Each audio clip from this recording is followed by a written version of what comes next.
Welcome to our channel. Today we how to transfer Freelancer payments with Toptal to bank. Quick tutorial step by step clearly. Create an account or log in to your Toptal Freelancer account. Navigate to the payments section of your account dashboard. Select the payment you wish to transfer to your bank. Click on the withdraw option next to the selected payment. Choose your preferred withdrawal method from the available options. For bank transfers, select Bank Transfer from the list. Enter your bank account details as prompted. Make sure to double-check your account details for accuracy. Specify the amount you wish to transfer if not already indicated. Review the transaction details to ensure everything is correct. Confirm your withdrawal request by clicking on the Submit button. Wait for a confirmation notification indicating that your request has been processed.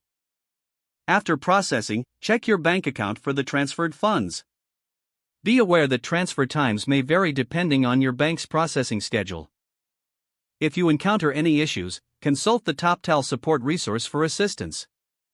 If the page does not load, refresh the browser or try again in a private or incognito window.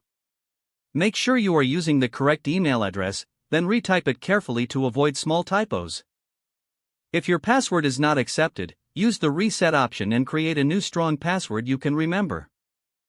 Check your spam folder for verification or security emails, then complete any requested confirmation steps. Enable two-factor authentication if available to improve account security and reduce unauthorized access risk. After signing in, review your profile details so your contact information and settings are accurate and current. If you see an error message, note it down and try again after restarting your device and internet connection. Log out when you finish, especially on shared devices, to keep your account and payment information secure. If the page does not load, refresh the browser or try again in a private or incognito window. Make sure you are using the correct email address, then retype it carefully to avoid small typos. If your password is not accepted, use the reset option and create a new strong password you can remember. Check your spam folder for verification or security emails, then complete any requested confirmation steps. Enable two-factor authentication if available to improve account security and reduce unauthorized access risk. Don't forget to like this video and subscribe to our channel for more step-by-step tech guides.